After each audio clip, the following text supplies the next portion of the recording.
¿Cómo le va? Buenas noches. Aquí estamos nuevamente en esta Bitácora Política, en este programa que hemos comenzado aquí en Express Fans.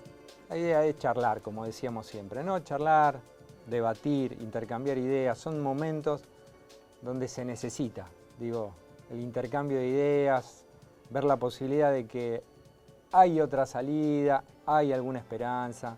En momentos de crisis es necesaria esa situación. Y lo empezamos la semana pasada hablando con el intendente. Vamos a hablar con todo el arco político. Y hoy ya le agradecemos a Juan Monteverde, concejal de la ciudad, que esté con nosotros. ¿Cómo está, Juan? ¿Cómo estás? Gracias por la invitación. No, por favor, gracias por venir. Bueno, situación, digo, de emergencia económica, de situación muy complicada del país y por ende en la ciudad de Rosario. ¿Cómo están viendo ustedes desde Ciudad Futura esta situación? Mira, la verdad que lo que uno ve es como que la ciudad hace muchos años, sobre todo los últimos, viene una especie de a la deriva, ¿no? Como que nadie gobierna, como que se van sucediendo las cosas, vamos de crisis tras crisis, se suceden los problemas, pero no hay nadie que tome decisiones. Por eso el año pasado logramos conformar después de mucho tiempo una oposición distinta en la ciudad que juntó lo mejor de los distintos espacios, tanto de la tradición política con el peronismo como de la innovación como Ciudad Futura. Y creo que pudimos hacer algo que hace mucho tiempo no pasaba en Rosario, que es, pueden ser distintas las cosas en la ciudad, no tienen que gobernar siempre los mismos. Tuvimos muy cerquita, a 14.000 votos nada más. Esa inercia con la que venía la ciudad continúa, se profundiza y además en un clima nacional donde se van deteriorando las condiciones de vida de la mayoría muy rápidamente, y uno lo que ve es que el intendente está en una actitud que ni es ni una cosa ni la otra, lo cual es muy grave.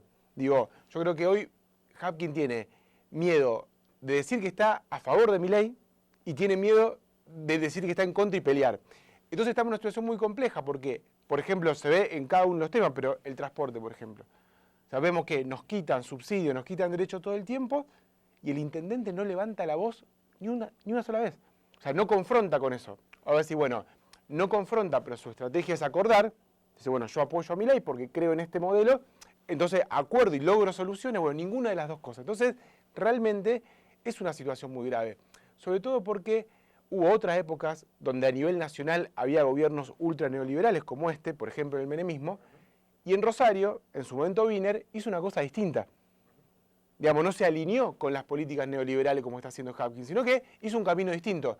Y paradójicamente, fueron los mejores años de Rosario en términos que fue donde surge la red de atención primaria de la salud, que es un orgullo, digamos, que Rosario puede mostrar en Argentina, la descentralización, proyectos de gran escala en momentos de retroceso nacional. Bueno, hoy lo que uno ve es que Hapkin se alinea a esa política, pero ni siquiera tiene la honestidad intelectual de decir, estoy de acuerdo con el presidente y acuerdo políticas para la ciudad. Entonces, la verdad que el futuro es preocupante. Ya que hablás del intendente, estuvo la semana pasada y decía que, entre todos, que la oposición sigue de campaña. Eso me sonó a que ustedes están criticando, pero sin algún tipo de propuesta. ¿Es así? Mira, yo creo que hay un problema adicional que tiene esta segunda gestión de Hapkin que no tenía la anterior, que es la intolerancia a la crítica. Hoy en Rosario prácticamente no se puede hablar mal del intendente. Cada vez que alguien hace un señalamiento, rápidamente es tildado de cualquiera de este tipo de cosas. O sea, no hay una apertura al diálogo, que la gestión anterior la tenía, pero ahora como tiene una mayoría automática en el Consejo, no necesita el diálogo, lo cual demostró que en realidad la gestión anterior no era un convencimiento, es decir, hay que ser plural, hay que dialogar con todos. Ahora tiene una mayoría automática e impone eso, lo cual es muy grave porque la elección fue muy pareja. Digo, esa diferencia tan pequeña no es que la ciudad apoyó al intendente de forma masiva y bueno, que gobierne solo. La ciudad dijo, acá hay dos fuerzas casi en igualdad de condiciones. Entonces es muy preocupante que en ese marco no se profundice el diálogo político, que fue una virtud de la gestión anterior, que yo la señalaba, y que en cambio ahora hay una versión monolítica, donde no se puede criticar ningún punto de la gestión, y cada vez que una voz disidente se pronuncia, o está en contra de la ciudad, o es silenciada, a través del aparato oficialista. Entonces realmente estamos en una situación compleja porque tenemos un gobierno que no gobierna, o sea, que sigue la ciudad a la deriva, se van profundizando cada uno de los problemas y a su vez no hay diálogo político. Si no hay diálogo entre el que sacó el 51% y el que sacó el 49%, es muy difícil resolver los problemas que tenemos, porque la sociedad es diversa, es plural. Entonces, en estos momentos de crisis es donde, al revés, debería ser mayor el espíritu democrático. Bueno, yo creo que estamos en una senda autoritaria en la ciudad. Hablas de charla. En estos 9 meses de segundo mandato de Japkin, ¿te convocó a dialogar alguna vez? Jamás. Jamás. En 9 meses, donde pasaron cosas muy graves, y donde de parte de los que gobiernan, tanto del intendente como del gobernador, no hubo un solo llamado a la oposición de decir, estamos en una crisis, necesitamos de todos, y nosotros lo dijimos, estamos a disposición de los que gobiernan. De hecho, yo les hice llegar ese mensaje a los dos, estamos a disposición, porque en los momentos de crisis profunda, como lo que vivimos en marzo, ahí no hay lugar para ni mezquindades, ni banderas, digamos, tenemos que estar todos juntos. Bueno, lo que vimos, de hecho se vio un poco en las imágenes, en las conferencias de prensa de los 3 niveles del Estado, se veía una homogeneidad política, eran todos del mismo sector político. Y realmente eso creo que a la larga va a traer consecuencias, porque con el nivel de profundidad de los dramas que tenemos en la ciudad, si no acordamos y si no trabajamos en políticas de Estado de largo plazo que trasciendan a las diferentes gestiones, yo creo que ningún problema puede ser resuelto. Podremos tener alguna baja en algún índice, pero para que las cosas duren en el tiempo, para que se solucionen de verdad y no estemos en X cantidad de tiempo otra vez en una crisis, tiene que haber políticas de Estado. Y para eso tiene que tener un intendente que lidere, que diga, este es mi rumbo, este es mi horizonte, esta es la Rosario que yo quiero de acá a 20, 30 años, y además convoco ahora a todos los sectores, los que piensan como yo y los que no piensan como yo, a construirla juntos.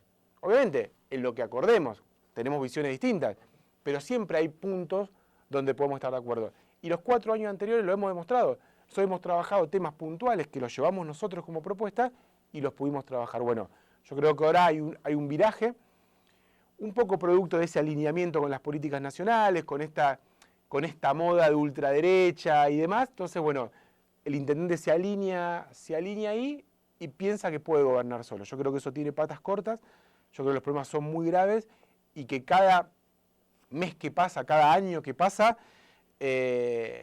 aleja la posibilidad de resolver esos problemas. Dijiste recién, y me sonó al oído, una ciudad a la deriva, Rosario, hoy. En materia de... Yo creo que es la sensación que tiene la gran mayoría de los rosarinos, es que puede pasar cualquier cosa y es todo un siga porque no manda nadie, ¿no? Hay como una sensación donde en cualquier tema que vos toques, nadie puede decir que hoy estamos mejor que hace X cantidad de tiempo. Digo, pero vamos desde cosas muy básicas como que son potestad municipal, digo, el ABL, la basura, estamos sin contrato de recolección de residuos y eso se ve en la ciudad, o sea, estamos en un marco irregular de funcionamiento. Hay una prórroga que está vencida del contrato más caro. ¿Sabes cuánto le cuesta a la ciudad por año el contrato para que pasen a buscar la basura? 50 millones de dólares por año. 50 millones de dólares por año. Es el contrato más caro que tiene la ciudad. O sea, la ciudad decidió privatizar el servicio y sale 50 millones por año. Hoy no hay un contrato que vincule a la municipalidad con la empresa privada para poder controlarla, porque está vencido. Esto lo denunciamos en el Consejo, con esta visión autoritaria y poco propensa a la crítica y el diálogo, se dijo que nosotros no sé qué, que era mentira, ¿no? Están claros los papeles que está vencido.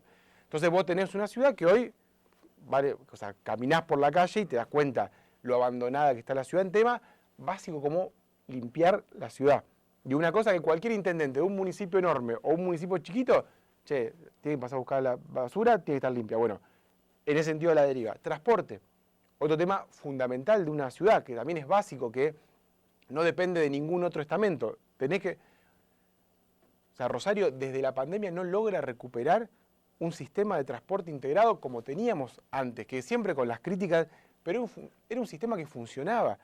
Hoy no solamente tenés menos cantidad de líneas, tenés denuncias que las empresas sacan colectivos, retiran colectivos de la calle a plena luz del día. Salió en la tapa del principal diario de la ciudad, cuando dijimos, che, el municipio no va a controlar esta denuncia, está en la tapa del principal diario que dice que la empresa privada retira unidad de la calle, es decir, que vos estás esperando el colectivo y no pasa y no va a pasar nunca.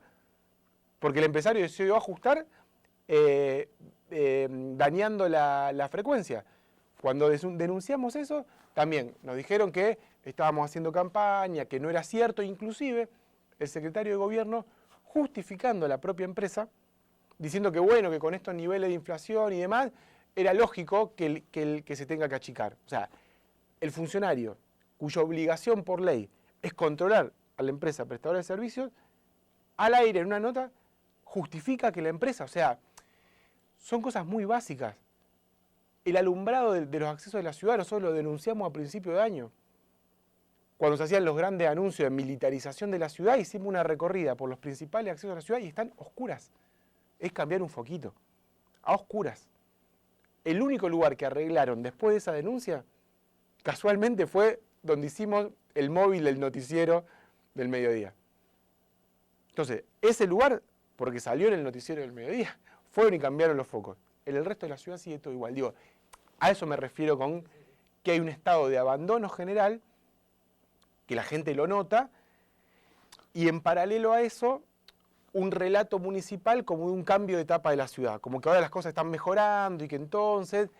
Y realmente es como que esa distancia se va haciendo cada vez más grande entre lo que percibe la gente que sale de la calle a tomar el bondi, a tirar la basura, cuando ingresa a la ciudad. Digo, hablo de cosas básicas, no digo de qué ciudad soñamos tener, no digo de temas estructurales como la vivienda, estoy hablando de lo básico. Bueno, lo básico no está resuelto. Lo básico que tiene que cubrir el municipio. El municipio, que no le puede... Entonces, esta idea de que siempre la culpa la tiene el otro, ¿no? El intendente, bueno, siempre el problema, el de la seguridad era otro, nunca eran cuestiones que le correspondían a él. Bueno, yo creo que ya eso cada vez hace más ruido y tiene que ver con esto que hablamos al principio de la situación nacional, de la bronca que hay de mucha gente con la política, producto de la cual Milei hoy es presidente. Digo, yo soy muy crítico por ahí con esa mirada que se instaló de decir, bueno, la sociedad argentina se derechizó, ¿no? De la noche a la mañana, los valores que ordenaban nuestra sociedad, no sé, la educación pública, ciertas cuestiones de solidaridad que se ven en el pueblo argentino, cada vez que hay una catástrofe la gente responde, digo, cosas que son valores que nos ordenan como sociedad. Bueno, parecería que de la noche a la mañana la gente se fue a dormir solidaria y se levantó ultraderechista y por eso votó a Milei. Nosotros no queremos que haya pasado eso. Es más, creemos que ese análisis es el que usa la política para esconder sus responsabilidades. Nosotros creemos que no es que la sociedad se derechizó, no hay un problema ideológico, sino lo que hay es una profunda crisis de representación política. O sea, se viene hace mucho tiempo agrandando esa brecha entre la política y la gente, entre lo que pasa allá arriba y lo que pasa abajo, y producto de esa bronca, de esa frustración, de una cantidad de problemas no resueltos en estos 40 años de democracia, la gente dijo, bueno, ¿saben qué? Ya probé con todo el espectro político y nadie resolvió los problemas. Bueno, que venga alguien que rompa todo, a ver si podemos empezar alguna vez de cero. Sí, me sumo a lo que decís, creo que la política en los últimos 40 años no resolvió los problemas, los ahondó. Y ahondar el problema significa el cansancio, más pobreza. Digo, hoy la sociedad tiene más del 50%, números de la UCA, más del 50% de pobreza. Digo, después de Milei, ¿ustedes imaginan qué, por ejemplo? Mirá, ya que hablamos de política, digo. Yo cuando digo esto, digo para pensar el futuro, ¿no? Cuando digo esto de que nosotros no creemos que la sociedad se haya derechizado, o sea, no es que uno sale a la calle y la gente te dice que vuelvan los militares. No pasa eso. La gente dice, quiero salir a la calle y que no me roben y me maten. Digo, son dos planteos distintos. La gente no dice, yo no quiero pagar más impuestos. Yo dice, si pago un impuesto, quiero que ese impuesto vuelva en, por ejemplo, poder mandar a mi hijo a una escuela pública. Porque se supone que eso, o sea, básicamente lo que está roto es el acuerdo social de cuáles son las pautas para vivir todos juntos. Y bueno, ¿qué pone cada uno, ¿no? Los beneficios y las cargas de vivir en sociedad. Bueno, eso había un acuerdo, producto de la vuelta de la democracia en el 83, y esta idea de con la democracia se come, con la democracia se cura y con la democracia se educa, que es una gran frase épica de campaña, pero corre mucho riesgo de convertirse en una gran estafa si no se cumple. Y lo que vino pasando en todo este tiempo es que eso no se cumplió. Entonces, esa insatisfacción democrática produce eso. Es decir, che, esos que están ahí arriba no saben lo que está pasando acá abajo, viven de otra manera. Entonces, que vuele el sistema por el aire. Esa brecha entre lo que pasa arriba y lo que pasa abajo, nosotros ya la venimos notando hace mucho tiempo. Por eso es que hace poquito más de 10 años creamos un partido político nuevo. Porque lo que veíamos es que lo que estaba en crisis era eso, que tenemos una forma de hacer política, determinado tipo de liderazgo, determinado tipo de instituciones para gobernar, digo, los consejos, las legislaturas, los ejecutivos. Es toda una forma del siglo XIX para gobernar una sociedad del siglo XXI que es muy distinta para cuando se pensaron esas instituciones, cuando se diseñaron los partidos, cuando se generaron esos tipos de liderazgo a los que estamos acostumbrados. Entonces, si nosotros no empezamos a saldar y a achicar esa brecha, este problema no se va a resolver nunca y no lo va a resolver ningún presidente. O sea, lo que tenemos que empezar a cambiar es la cultura política. Y la hipótesis de construcción de Ciudad Futura tiene que ver con que esa brecha de representación política se va a poder saldar de abajo para arriba, no de arriba para abajo. Hablas de Ciudad Futura, ustedes hace ya, como decís, 10 años que armaron el partido, pero ustedes empezaron en un tambo allá en Nuevo Alberdi. Digo, y mucho se discutió de ese tambo, la usurpación de la tierra, etcétera. Digo, de ese grupo de muchachos que empezaron al tambo a hoy, ¿en qué avanzaron y en qué le apuntaron desde el partido político? Mira, nosotros, cuando yo empecé a militar, hoy tengo 39, casi 40, y empecé a militar a los 20, o sea, ya hace 20 años. Y cuando tenía 20 años, básicamente, lo que pasaba era algo que puede ser parecido a lo que pasa ahora. En esa época veníamos del 2001. O sea, otro momento de crisis de representación política, el que se vayan todos. Y en aquel momento, nosotros decíamos, bueno, post-2001, tenemos ganas de hacer cosas, de cambiar la realidad, no nos gusta la realidad como está, la queremos cambiar, para eso hace falta hacer política, para hacer política te tenés que organizar junto con otros. El problema es que los espacios que conocíamos no nos sentíamos representados, no nos sentíamos representados en los partidos tradicionales, tampoco en las organizaciones de ese momento. Y dije, bueno, ¿por qué no crear nuestro propio espacio?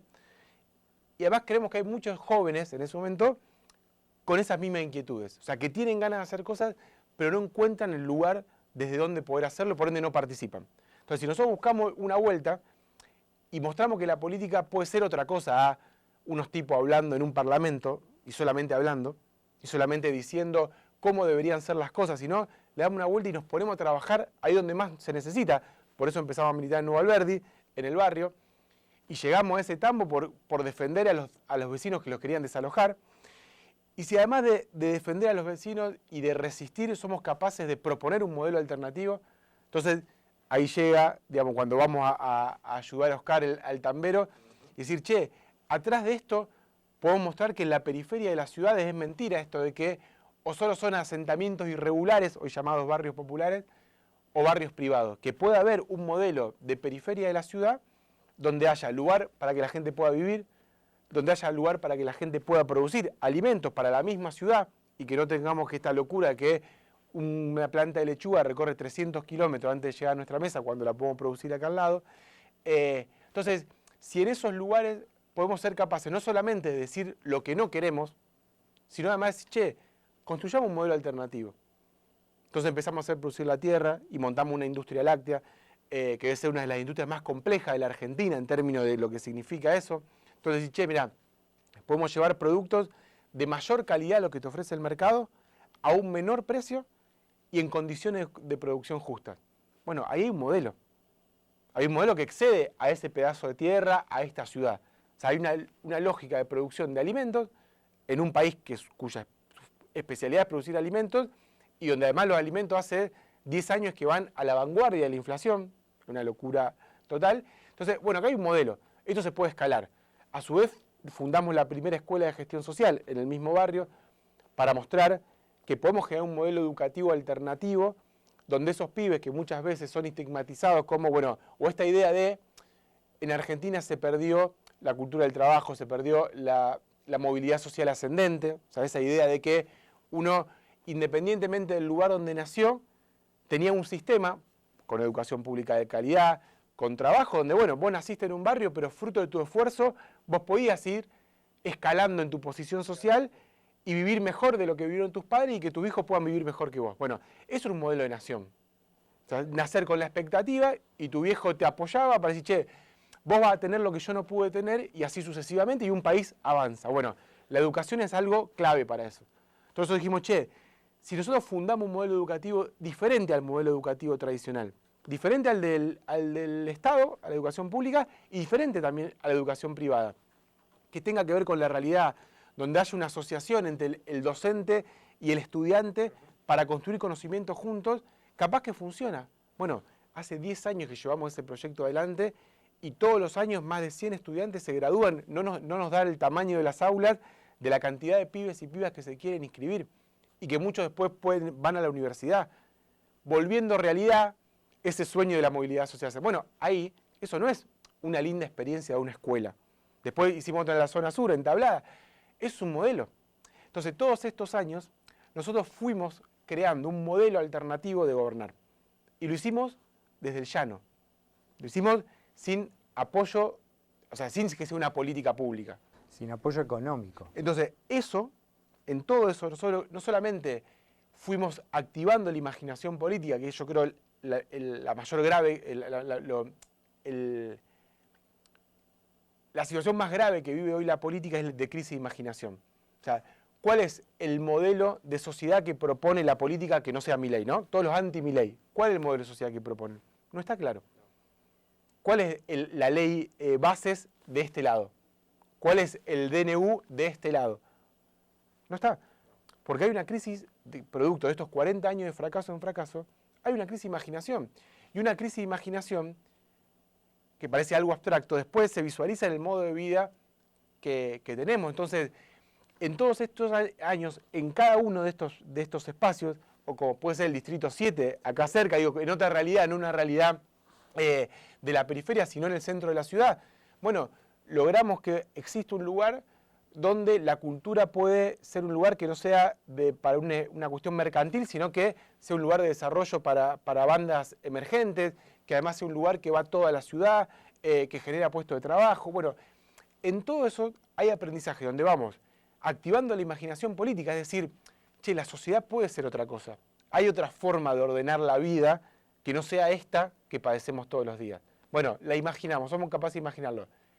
El segundo desafío, ¿cómo la llevamos adelante? ¿Cómo hacemos que funcione? ¿Cómo hacemos para que esas escuelas, 10 años después, sigan funcionando, los chicos sigan yendo? ¿Cómo hacemos para que unidad económica, como puede ser el Distrito 7, como puede ser el Tambo, sin subsidio estatal? O sea, que la ecuación económica cierre para poder pagar salarios dignos y a su vez que el precio que pague por un queso el consumidor o por una entrada en el D7 lo pueda pagar la mayoría. Hay que generar equilibrios económicos, ser creativos en la forma organizativa. Bueno, ahí hay un modelo. Entonces, somos capaces de imaginar una sociedad distinta, un mundo distinto y somos capaces de materializarlo y hacerlo. ¿Cuál es el desafío que queda? Eso fue toda la historia de Ciudad Futura. Ahí están las razones por las cuales nos acompañó casi la mitad de la ciudad, ¿no? Pudimos construir una herramienta política que no era solo Ciudad Futura, sino que, insisto, era lo mejor de la tradición del peronismo. Eran muchos socialistas desencantados con el propio devenir del gobierno y con la alianza con el PRO. Logramos una plataforma, pero yo creo que ese elemento, el ser capaz de mostrar que hay una política que no solamente da discurso y habla y dice lo maravilloso que puede ser el mañana, sino que hace el esfuerzo para materializar en el presente, por lo menos ese pedacito de sociedad que queremos para mañana, yo creo que ahí logramos tener un diálogo con la sociedad diferente al de la política tradicional. Por eso logramos que haya gente que votó a Milei a nivel nacional y nos votó a nosotros para nivel local. Eso demuestra que no es un problema ideológico. Es una crisis de representación que si nosotros somos capaces de ofrecerle una salida que no tenga que ver con matarnos entre nosotros y la ley de la selva, que es lo que propone mi ley, sino decir, che, si en vez de competir entre nosotros, cooperamos, si en vez de ver que el que tengo al lado tiene la culpa, sino cómo podemos ayudarnos, y que en ese modelo de sociedad no solamente podemos resolver los problemas, sino que la sociedad a la cual vamos a construir va a ser una sociedad mejor, porque usa la energía de todos sus miembros, y no solamente de aquellos que pudieron ganar la carrera.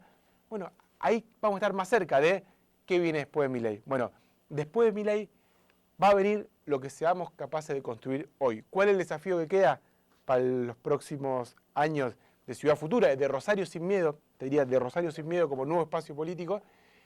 Es mostrar que esta cultura política diferente puede gobernar una ciudad, no solo porque su pueblo la apoya, sino porque además todos estos aprendizajes que hemos hecho estos años, este modelo de cultura alternativo, este modelo educativo, este modelo de producción y generación de trabajo que pone a las personas en el centro, lo podemos convertir en una política de Estado. Que todo eso que aprendimos desde afuera, vamos a llegar al Estado y no solamente ya vamos a saber qué hacer, sino que hay una lógica diferente. No vamos a hacer lo mismo que hicieron los otros con otra orientación. Vamos a hacer una política diferente. Yo creo que ahí están las posibilidades para salvar esta democracia que hoy está en riesgo. Vos hablás de políticas diferentes, vos hablás de alternativa. Uno de los problemas de Rosario es la inseguridad. Hasta el año pasado, números exorbitantes de muerte por asesinatos violentos. Y este año esos números han bajado porque también la gente pedía más policías en la calle. ¿Vos crees que fue por eso que bajó los números de muertes violentas? ¿Porque hay más gendarmes, más policía en la calle? Mira, nosotros siempre dijimos que, o sea, por un lado, ojalá esto funcione, digamos, ojalá sea duradero y ojalá sea sustentable esta estrategia, digo, porque es lo que todos queremos.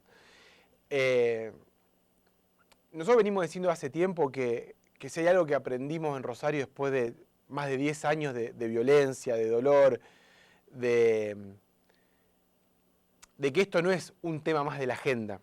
Digo, porque acá estamos hablando de la vida y de la muerte, porque nos han matado compañeros en producto de esta crisis, porque hemos acompañado infinidad de familiares de víctimas, porque hemos visto cómo nuestra vida cotidiana se iba degradando cada vez más, donde cada vez podemos salir menos a la calle, se van apagando distintos lugares de la ciudad. Nosotros siempre dijimos que en Rosario creo que hay un consenso unánime de que no hay que descartar ninguna herramienta y que ninguna herramienta sola sirve. Vos ves que acá en Rosario no hay el debate de más policía, menos policía. No debatimos eso. En Rosario no se debate garantismo versus mano dura.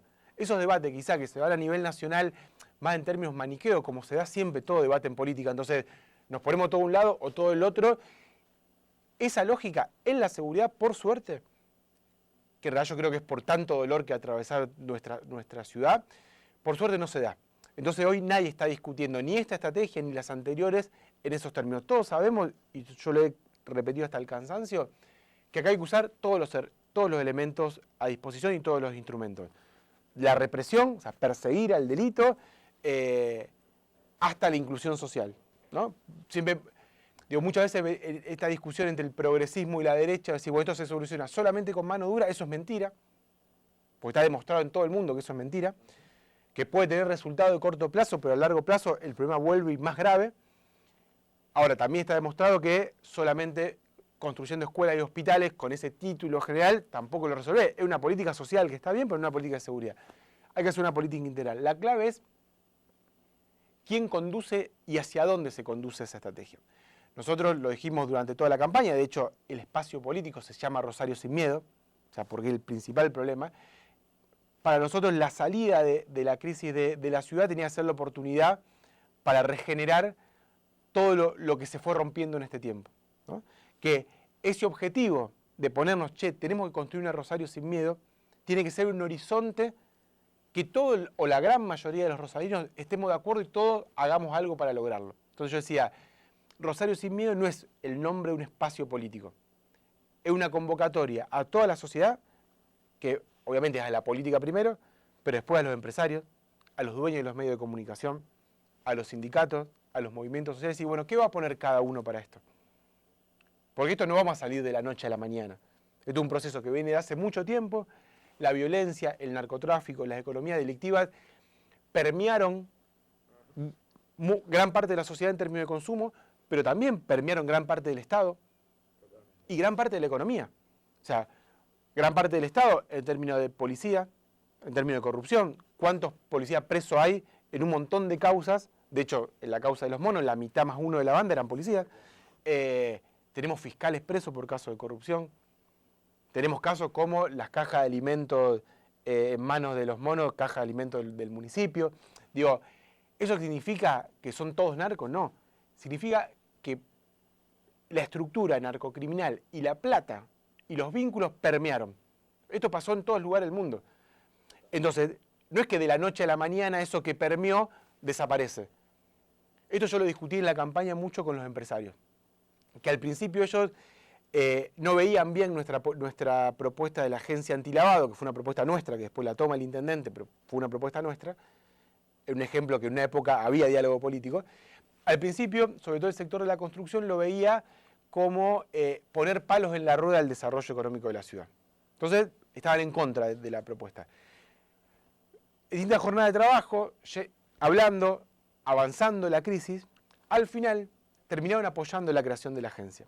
Y ellos mismos nos decían, dice, yo no tengo hoy herramientas para saber si la plata con la que alguien me está viniendo a comprar un departamento, Es blanca o negra, digamos, que es plata en efectivo, en dólares en efectivo, yo no tengo forma de saber si eso es plata de soja en negro, totalmente, no declarada, que es un delito, pero mucho menos grave, o viene directamente del narcotráfico. Pero me lo decían los empresarios a mí. Entonces, yo lo que necesito, y ahí vieron que la agencia antilavado era una ayuda para ellos, no una traba. Pues sí, bueno, eso es lo que tiene que hacer el Estado. El Estado tiene que ver de dónde viene la plata para que ese narcotráfico que permeó en la economía formal se vaya. ¿Eso va a pasar de la noche a la mañana? No. Eso no tiene que ver con las cifras, con las estadísticas. Eso tiene que ver con un proceso social que se tiene que continuar en el tiempo. Por eso yo digo, ojalá esto sea el inicio de algo. Yo lo que veo, en términos de la ciudad sobre todo, es que no hay una estrategia para acompañar eso. No hay una estrategia. Yo no veo que haya más inversión en los barrios, no veo una estrategia de recomposición del tejido social, no veo que la agencia antilavado tenga una prioridad política, tenga recursos, tenga estructura, porque estos momentos donde baja el nivel de crisis en términos de la tasa de homicidios es cuando vos tenés que aprovechar para hacer todo lo otro. Bueno, yo lo que veo es que en eso seguimos como veníamos antes. Seguimos a la vez y seguimos perdiendo oportunidades y tiempo. Y el tiempo no es neutral. No es que, bueno, en 4 años arrancamos, en 4 años el problema va a ser más grave. Entonces, creo que por eso, vinculándolo con lo que charlábamos antes, no es gratis que no haya diálogo político. Eso lo va a terminar pagando la ciudad, más temprano que tarde. Porque tenemos que generar política de largo plazo. Y nosotros tenemos, todo mi plan de gobierno, que nosotros presentamos, que eran 5 líneas estratégicas, está a disposición del intendente y del gobernador para ponerlo en marcha. Porque si algo demostramos todo este tiempo, a nosotros no nos importa quién realice la política. Ni siquiera estar nosotros en el Estado. Hay que hacerlo. Y nos tenemos que asociar el sector público y también el sector privado. Por suerte en Rosario, también hoy el sector privado creo que tiene una visión distinta y hay distintos sectores que quieren aportar a la salida de todo esto. Pero ojo, que tenemos que aportar a salidas reales y de fondo, que no sean fotos de campaña o simulacros. Vos hablás de empresario y no puedo obviar, ustedes presentaban días pasados desde Ciudad Futura con un grupo también de trabajadores, algún tipo de canasta básica mucho más barata, y fueron muchos los empresarios que salieron a contestar, desde el Centro Unión Almacenero hasta algunos de los supermercados, que no era tan barata, que ustedes no deberían haberse metido en las cuestiones de tipo comercial. ¿Cuál es la respuesta a eso? Mira, con el Centro Unión Almacenero hablamos después, la versión que salió en los medios no era la versión de la Unión Almacenero. Lo digo porque lo charlamos con ellos.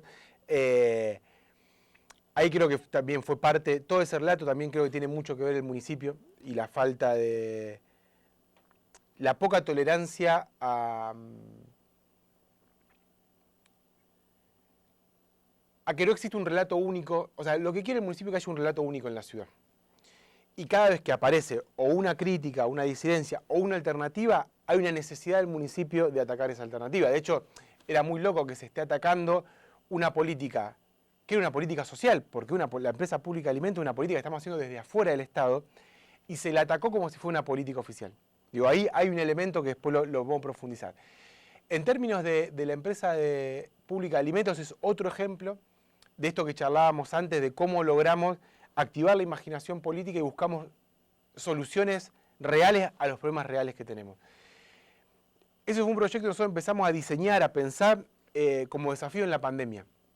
Cuando veíamos que el Estado, cuando activaba la emergencia alimentaria, o sea, cuando un montón de gente, como no podía salir a trabajar, no podía comer, entonces el Estado activó una política de ayuda alimentaria y terminaba comprando mal, comprando caro, a los mismos formadores de precios y perdiendo una oportunidad de fortalecer otro tipo de producción. Entonces, lo que hicimos fue, bueno, ¿cómo llevamos ese aprendizaje que hicimos, por ejemplo, en la cadena láctea, cómo lo pensamos en términos más generales? Entonces, dijimos, si nosotros logramos generar un dispositivo que apoya al productor, vaya y le pueda comprar al productor lo más aguas arriba de la cadena, o sea, por ejemplo, hay algunos productos que los podemos comprar directamente en el campo. Las legumbres nosotros tenemos el tráiler para ir a buscar las legumbres y seleccionarlas, o sea, se la compramos directamente al productor en el campo. Entonces, ¿qué genera eso? Que le podamos pagar un mejor precio al productor, porque sacamos intermediarios. Exactamente. La planta que nosotros generamos tiene la capacidad para seleccionar, fraccionar y empaquetar los productos. Entonces nosotros ahí sacamos más intermediarios del medio y armamos directamente la caja. Sumamos a FECOFE, que es una federación de cooperativas que tiene cooperativas de distintos lugares del país, de productores de alimentos, para sumar los productos que faltaban, y armamos una caja, que es el primer producto de la empresa pública de alimentos, una caja de 15 productos a 17.000 pesos, seguramente habrá que ajustar un poquito, pero hace un par de meses cuando lanzamos, 17.000 pesos, que hicimos el estudio de la comparación, no con las primeras marcas, con las segundas o terceras marcas de los supermercados, que generalmente los supermercados tienen su marca propia, bueno, y está entre un 38 y un 40% abajo de ese precio. Lo cual eso demuestra, otra vez, que si hay voluntad política, si hay creatividad y si hay decisión, por ejemplo, desde un municipio, donde no es de sus tareas básicas la cuestión de la alimentación, pero puede generar un círculo virtuoso donde apoya a los pequeños y medianos productores del campo y a su vez le dé una alternativa, en este caso un sector social que tiene alguna capacidad de pago, porque no es gratis la caja se paga, sale, pero mucho menos al precio de mercado, y que es una ayuda. No sé, por ejemplo, uno de los sindicatos, nosotros empezamos esto con una prueba piloto con sindicatos docentes primero, y después se fueron sumando dragado y balizamiento, y algunos sindicatos más, los cadetes, pero por ejemplo, la primera la hicimos con docentes públicos, docentes privados y docentes universitarios. Los que más cajas compraron fueron los docentes universitarios, que son los que hoy están pasándola peor. Peor de todo, sí, sí. Entonces, ¿eso es una ayuda? O sea, ¿le va a resolver al docente universitario el salario? No. Ahora, pero es una pequeña ayuda, o sea, que te permite arrancar el mes con una serie de productos básicos, el aceite, el azúcar, la yerba, polenta, que la polenta la hacemos nosotros, tenemos la capacidad y le agregamos más valor porque es integral, o sea, tenemos un molino donde compramos el maíz directamente al productor y lo molemos nosotros. Entonces, algunos productos que usamos todos los meses, que vos ya tenés esa parte garantizada. Bueno, eso es un ejemplo bien concreto de esta lógica que hablábamos antes, de cómo si nosotros ponemos esta lógica en función de un gobierno, imagínate, si nosotros logramos este nivel de descuento y este nivel de apoyo a los productores desde afuera, insisto, esto no tiene subsidio estatal, nada.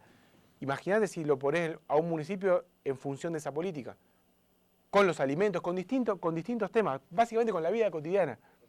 Lo que tenemos que volver a hacer es unir la política a la vida cotidiana. Si la política no puede resolver esos problemas de la vida cotidiana, no termina resolviendo nada y estamos en esta crisis. Hablamos un poquito de política partidaria. Dale. Rosario sin miedo. Me decís vos que suma a Ciudad Futura y otros partidos. Y compitió en las elecciones y quedaron ahí nomás como en la puerta de la Intendencia. ¿Se podrá mantener de acá a 3 años?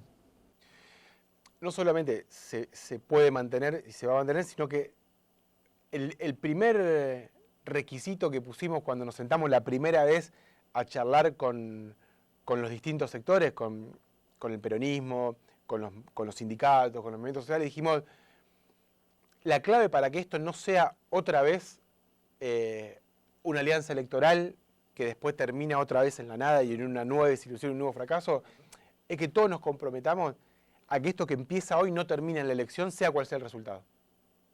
Sea cual sea, ganando o perdiendo. Mirá lo que pasó a nivel nacional con Alberto. Se ganó, sin embargo, la debilidad de esa alianza hizo que el gobierno sea un fracaso y terminara en Milei. Entonces nosotros, el primer requisito fue, esto que está empezando hoy es un proyecto estratégico de largo plazo, es un proyecto generacional, también fue importante, digo, independientemente de las edades, lo que dijimos, lo que tenemos que empezar a construir ahora es la generación que va a gobernar no solamente la ciudad de Rosario, sino yo creo que va a ser un gran aporte para los futuros gobiernos de la Argentina. Entonces, tenemos que empezar a hacer las cosas de otra manera. Entonces, comprometámonos a que el día después de la elección, se gane o se pierda, este espacio se mantiene y se amplía. Bueno, nosotros logramos esto.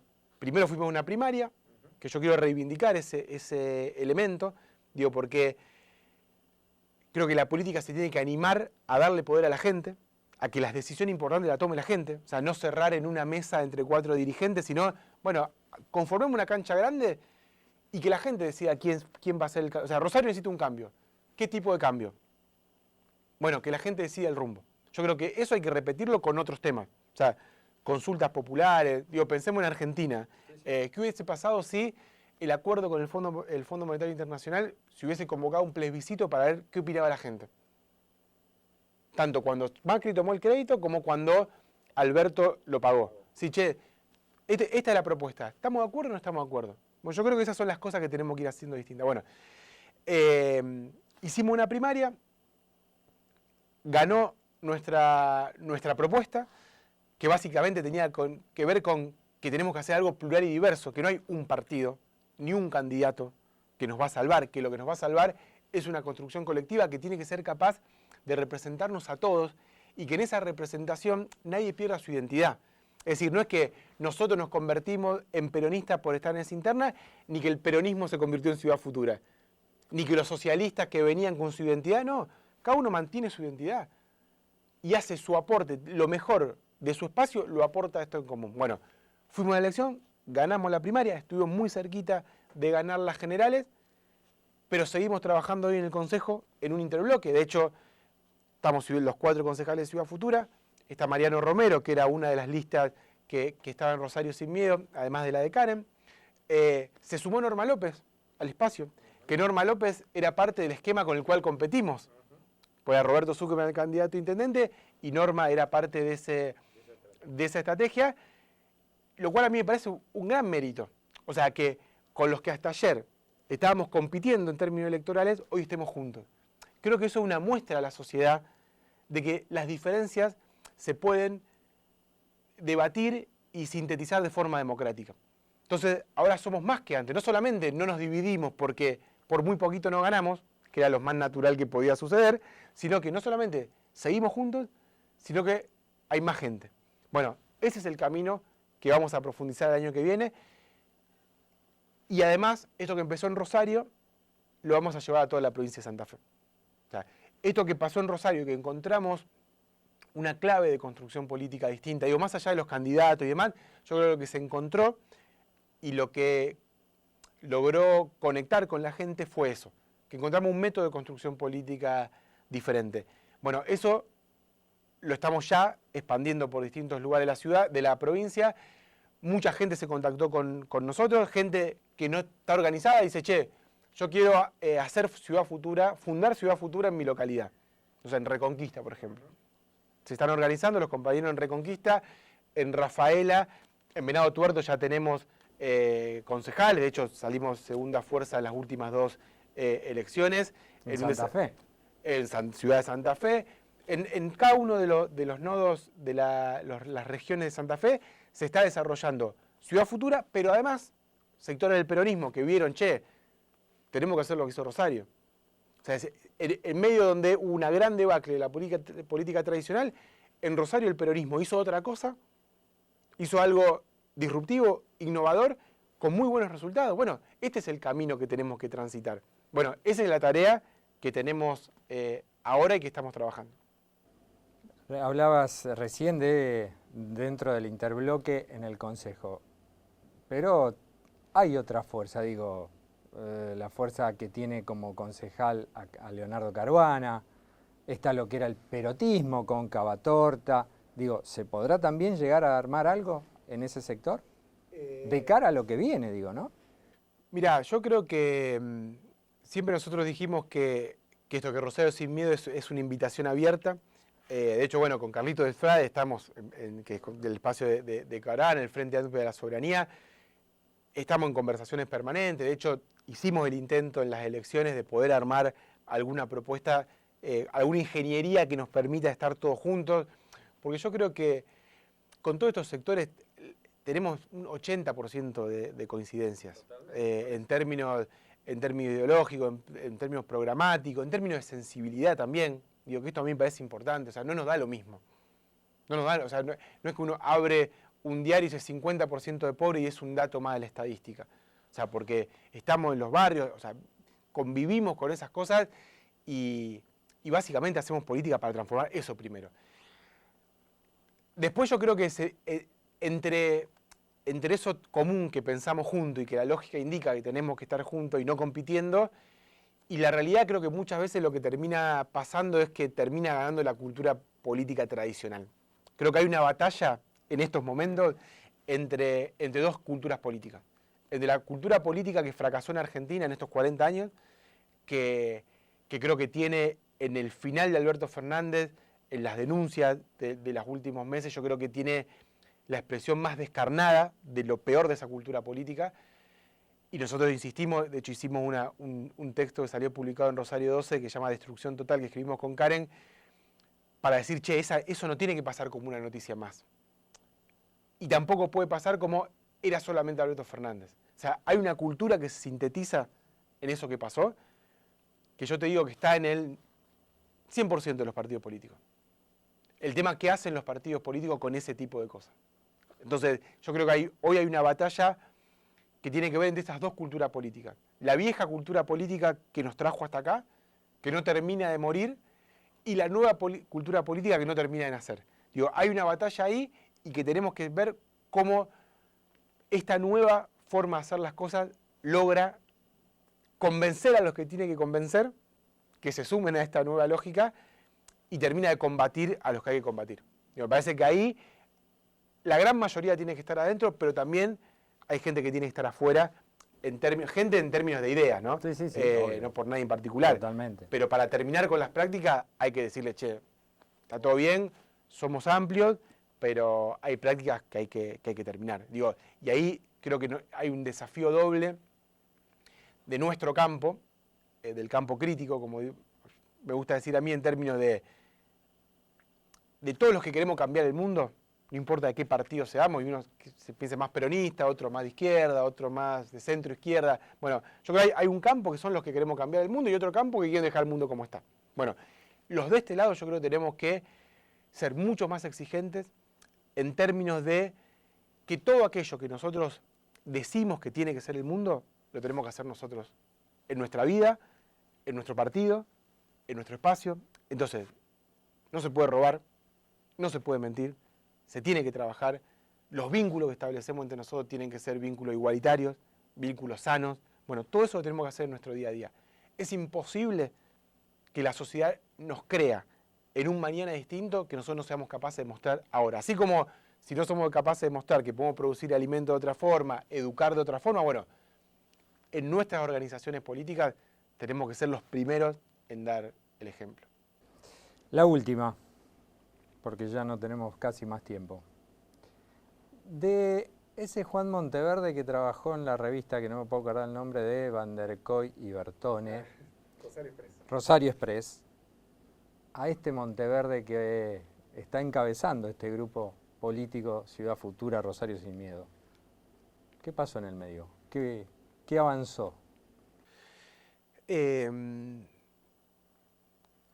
que en estos 20 años de militancia, de haber arrancado a los 20 años militar y estar llegando a los 40, creo que hay algo muy importante que es poder mirar para atrás y saber que no nos traicionamos y que no lograron domesticarnos en el sentido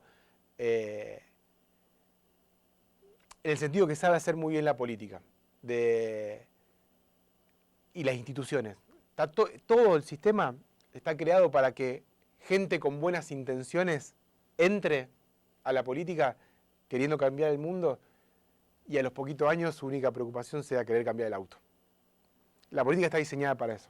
Yo creo que hace 20 años que mostramos que hay un camino diferente y que ese destino no es el único. Y eso solo es posible juntándose con otros. Porque esos otros son los que te mantienen con los pies en la tierra y en un aprendizaje permanente, una discusión, en autocriticarnos, en plantearnos nuevos desafíos, siempre de manera colectiva. No se puede hacer política en soledad. Yo estoy acá hoy representando este hermoso espacio político que se llama Rosario Sin Miedo, pero no por cualidades propias, individuales, sino por la capacidad que tuvimos de forma colectiva de un grupo de jóvenes idealistas a construir hoy una fuerza potente, plural, que mantiene sus principios firmes, pero que también tiene la capacidad pragmática de construir las mayorías necesarias para materializar esos proyectos. Gracias, Juan. Muchísimas gracias. Gracias a vos. Pasamos otra bitácora política aquí en Express.fan. Nos volvemos a encontrar el próximo día jueves. Chau.